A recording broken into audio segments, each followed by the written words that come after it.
Jomar, say hello. No, can I go to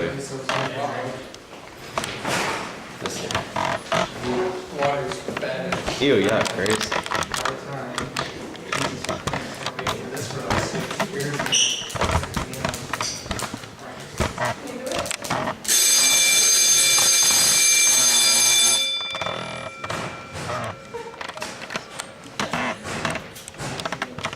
Jomar, look at this.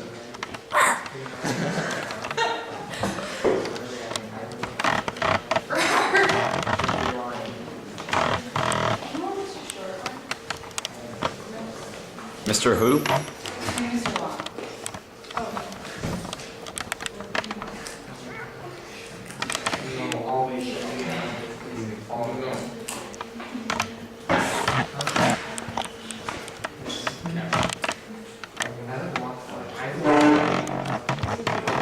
Jomar.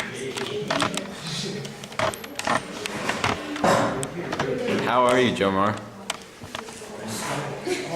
What's your favorite thing to do in school? Okay. What's your favorite thing to do in school? Study? You like to study. Are you alright? What kind of student are you?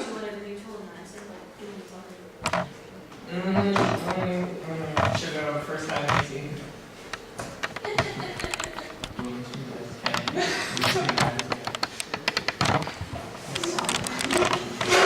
Got some late bloomers.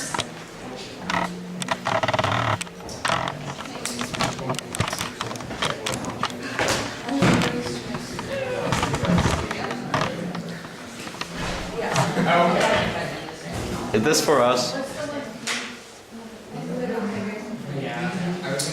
Good, because I don't get that.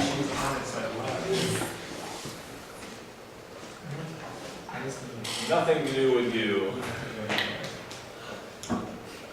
Welcome, welcome, folks. Let's see, we want to go to period 7. This has something to do with you. It does. We're all here today. Looks like a lot of us. Liam's photo looks great. You like those photos? Liam loved this picture. I can probably zoom in and give you a close-up. You want a close-up of anybody? Yeah. You want You? You don't want No, not me. Oh, not you. Oh, you can do mine, I don't care. But there's a close-up of that guy. He's kind of. Male, gender. Gender not specified. Let's see, I have some things to bounce back. Peyton? I'm going to do this for you.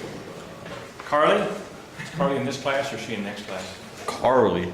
Rodson? She's like a freshman. She's what? Oh, wait, never mind. She must be the next class, all right. What are we praying for today? Anything special?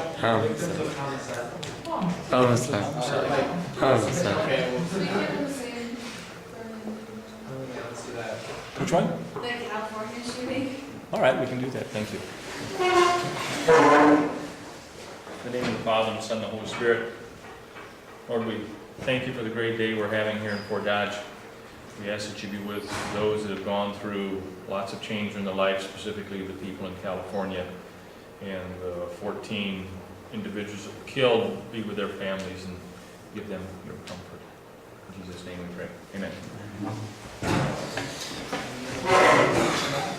All right. We're going to do a couple sets of problems here, and then we'll take a quiz. I don't think the quiz is going to threaten you at all. I think you're going to be in good shape on that. But we've not played. Let's go back to this little packet I gave you earlier.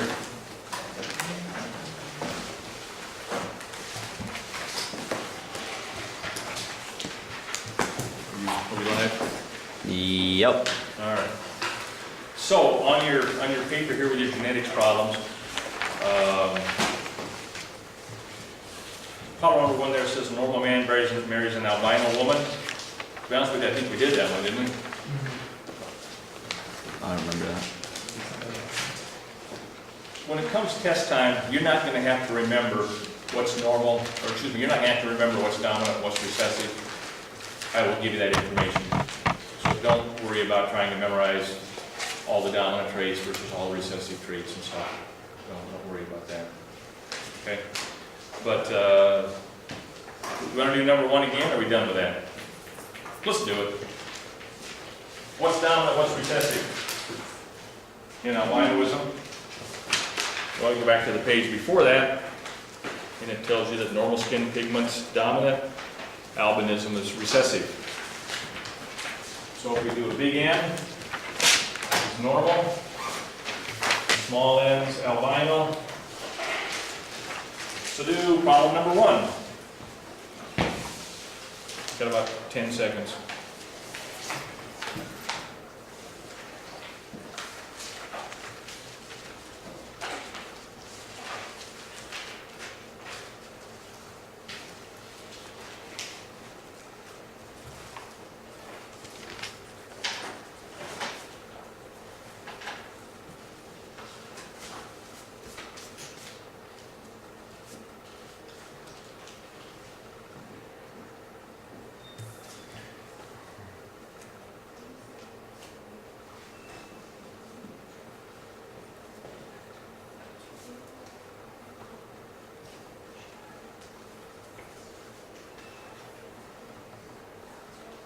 Who do you know right away? Which one do you know right away? The albino has to be what? Homozygous recessive, right? Little n, little m. It's the only way you get an albino. 2 recessive traits. That means this one's little n, little m. Correcto? 2 ways you can have normal. Does it make you normal? That would make you normal. Homozygous dominant or heterozygous? Which ones does it have to be? It has to be this one, doesn't it? Yes. What percent of their kids are going to be albinos?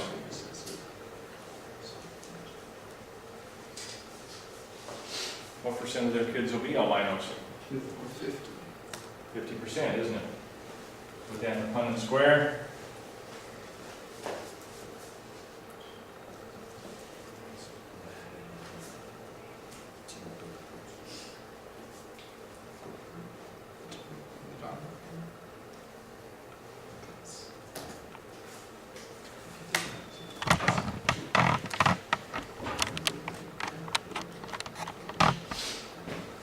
If that couple has 24 kids, kind of a prolific bunch. If that couple had 24 kids, how many do you expect would be albinos? 12. Might it only be 10? Might it only be 8? Sure, but you'd expect that half are albinos and half are normal. Do number 2, please.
It tells you a normal man whose father was an albino marries an albino woman, both of whose parents were normal. They have 3 kids, 2 normal, 1 albino. See how we've got this set up? All right. And it says, show the genotype of all these people. Again, who do you know right away? The normal thing. Or the, You know the albinos, don't you? Little n, little n, little n, little n, little n, little n. Those you know right away. Is this person homozygous, dominant, or heterozygous? Why is it heterozygous? Because you got a little n from here, didn't you? That means that person's going to look like that. Okay. Both of these are normal. Remember, that's going to make you normal, or that'll make you normal. Which one do both parents have to be? They have to be heterozygous, don't they?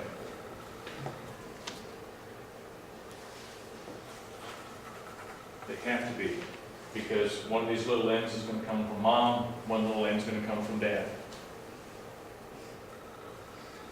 What % of their kids will be albinos?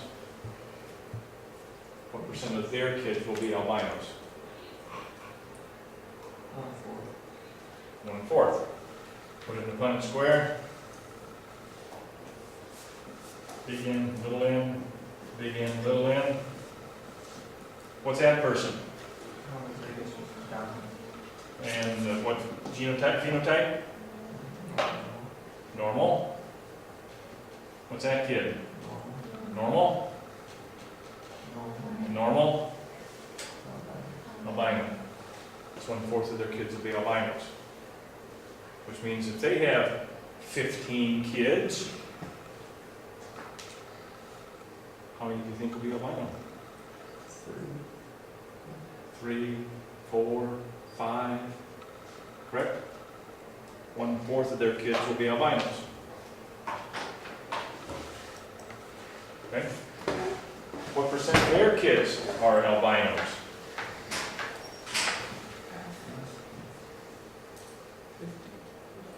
50%? Are you smart where you can just kind of see that now? Some of you are getting there. Okay, now we're taking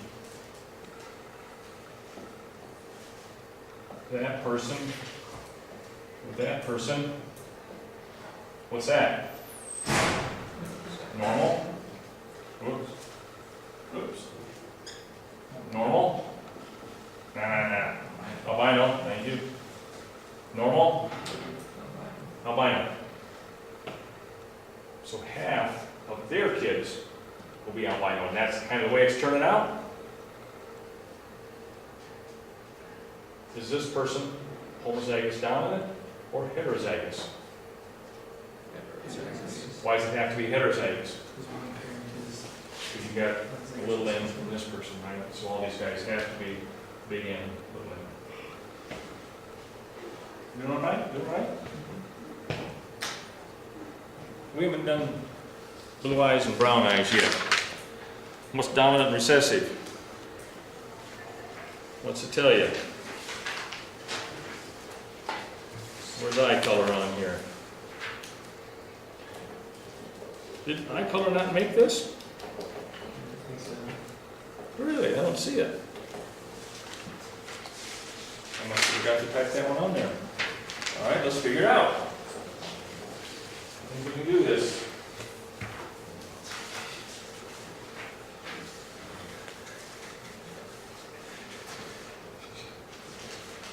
Telling you, I skipped number 3, we're going to number 4. A blue-eyed man. Both of his parents were brown-eyed.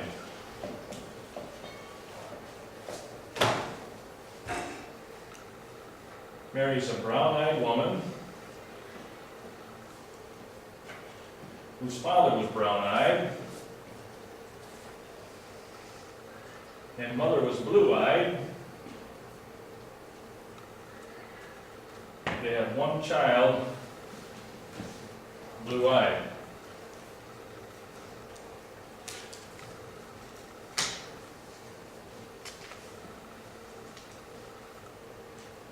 What's dominant and recessive? Think your way through it here. Play with it for a minute.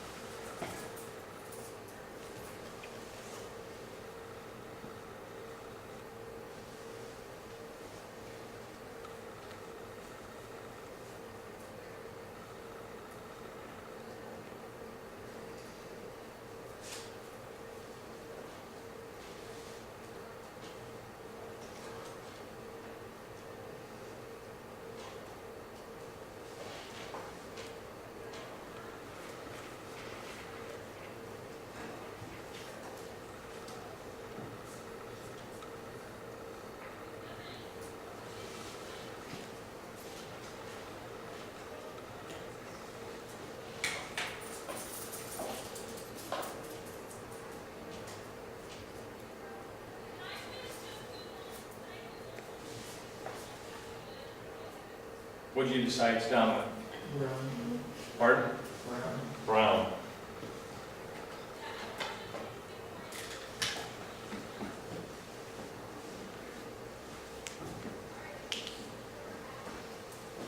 All right. So you know the blue-eyed people right away, right? Little b, little b, little b, little b, little b, little b. What's this person? Heterozygous. Heterozygous, because they got the little b from mom or dad, whichever one it was. What's this person? Heterozygous. Could it be that? Yeah. Could it be that? Yes. Could be either one, we don't know. Don't have enough information to know. Either one of those could give you a brown-eyed kid. What are both of these? Heterozygous. They both have to be, don't they?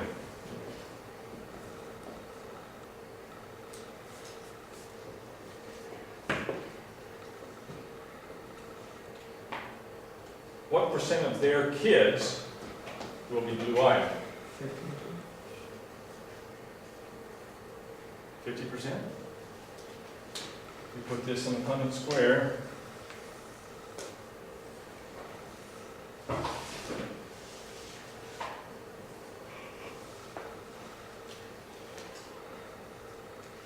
Brown, blue, brown, blue.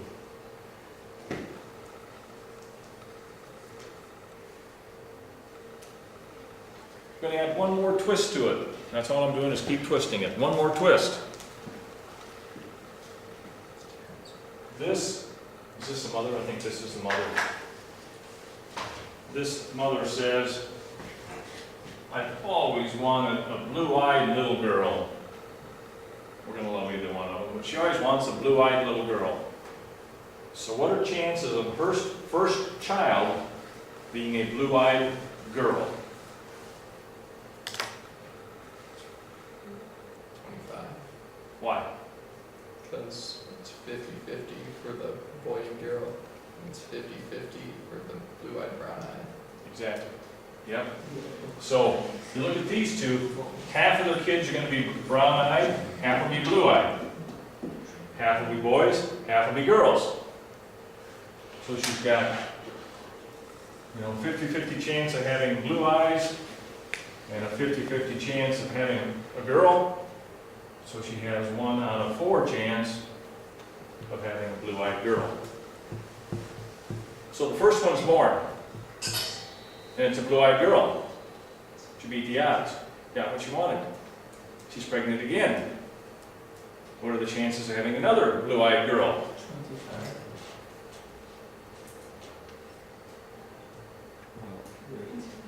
Does it change because she already had one? No.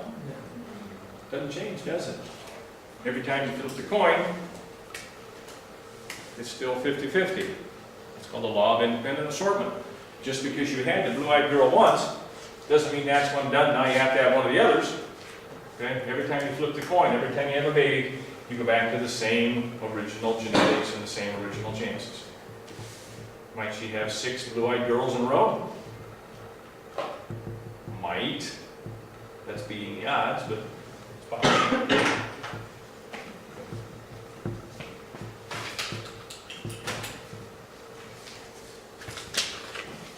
Let's play with this. This is a little quiz sort of thing. It's not going to take you just a couple minutes or a few minutes. And work on this by yourself, obviously. Keep yourself separated here, I think.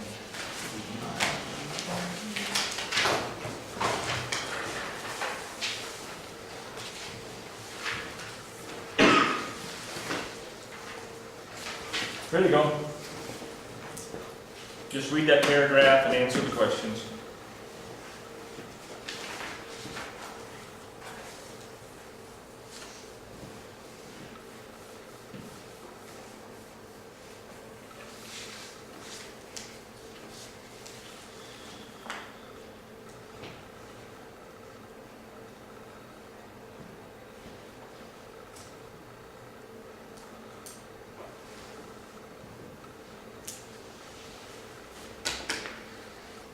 That word is called agouti, is how you say that word, agouti.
You done yet? Not quite?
I'll finish up here in a minute or two.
Move on.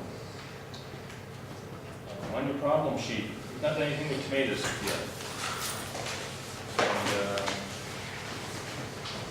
tomatoes come in a wide variety of traits.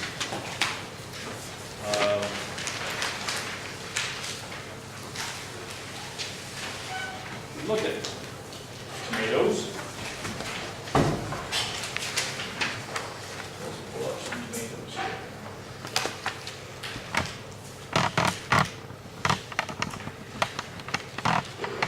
When you think of tomatoes, do you think of red things? Okay? Are all tomatoes red?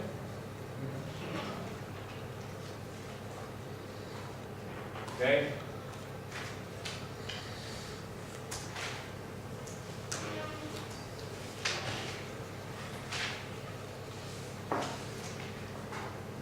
There are yellow tomatoes.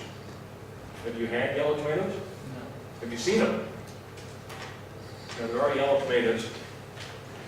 How would you feel about eating something that looked like that? Those are called pear tomatoes. And obviously, they have a pear shape. And that's a genetic trait. So as you look at tomatoes here, it says red's a dominant trait, yellow's a recessive trait. It tells you round is a dominant trait, pear-shaped is a recessive trait. And it tells you that tall is a dominant trait and dwarf is a recessive trait. Okay? Let's just put in tomato genetics. I don't know what this is going to show us, but we got a whole bunch of different genetics of tomatoes. It's not showing me much. Well, here we go. There's a whole bunch of different genetics. And people, if you're trying to breed tomatoes, people are interested in, for the most part, people are probably interested in round, red tomatoes. That's the one that people feel like they should be eating. But there's a lot of other shapes and sizes and configurations out there. So the next problem number 6, tells you what to do. I'm just going to let you go here. Ready to go. I'd recommend you start with an information table. Start with an information table, and go from there.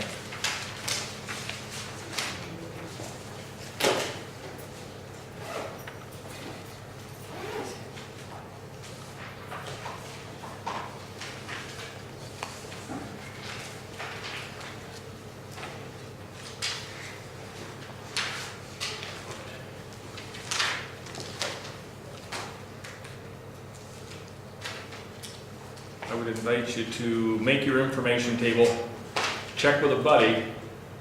Once you agree you're headed in the right direction, then go back and work by yourself and finish it up. Okay? So get your information table, get your original cross, and check with a buddy.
shouldn't.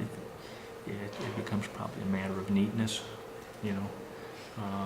What you end up with is 4 to 4 to 4 to 4, and then that's the genotype, and then 8 to 8.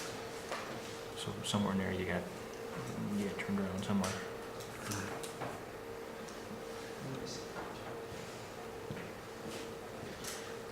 This becomes a matter, folks, of getting it set up correctly, and then just going through and doing the work.